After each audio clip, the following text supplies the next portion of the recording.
Shalom, renungan kasih karunia hari ini terambil dari Mazmur 18 ayat 25. Berbunyi demikian, karena Tuhan membalas kepadaku sesuai dengan kebenaranku, sesuai dengan kesucian tanganku di depan matanya. Judul renungan pagi ini, hiduplah dalam kebenaran Allah Bapa. Firman Tuhan berkata, Tuhan membalas kepada kita sesuai dengan kebenaran yang kita percayai. Sekali lagi, sesuai dengan kebenaran yang kita percayai. Pertanyaannya, kebenaran apa yang saudara percayai? Ada 3 kebenaran. Yang pertama, kebenaran diri sendiri. Yang kedua, kebenaran menurut orang lain. Dan yang ketiga adalah kebenaran menurut firman Allah. Saya kasih contoh, kebenaran menurut diri sendiri maupun orang lain. Karena kebenaran yang kita bangun kadang-kadang itu adalah asumsi atau pendapat orang lain.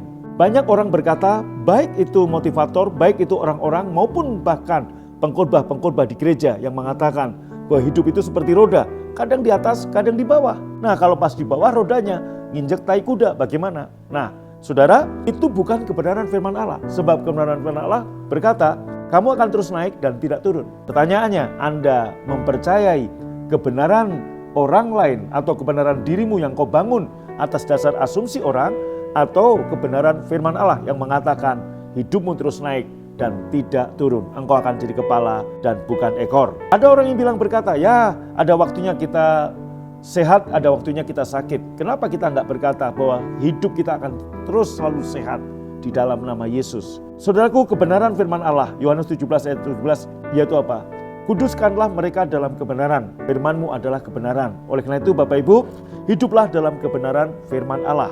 Satu contoh lagi, Ishak pernah mengalami masa kelaparan dalam kitab Kejadian. Kemudian saudaraku, seperti orang lain, Ishak mau pergi ke Mesir untuk mencari kehidupan yang lebih baik. Sama seperti kalau hari ini Mesir adalah gambaran negara-negara maju seperti Amerika, seperti Australia, menjadi tujuan bagi orang-orang dari negara yang berkembang untuk mencari penghidupan yang lebih baik. Mereka berpikir, ya seperti Ishak berpikir bahwa di Mesir dia akan mendapat hal yang baik.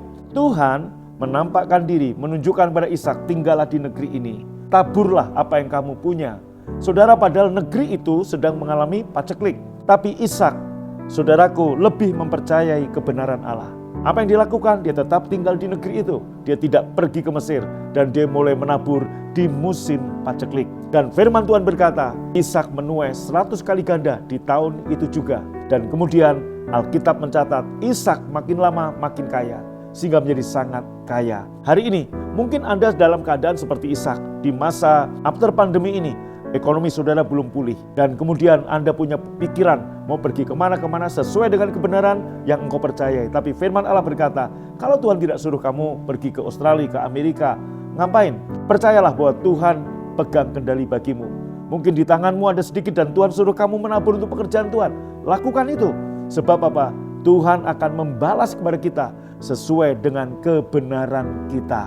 Kebenaran apa yang Anda percayai? Tuhan Yesus memberkati. Selamat beraktivitas. God bless you.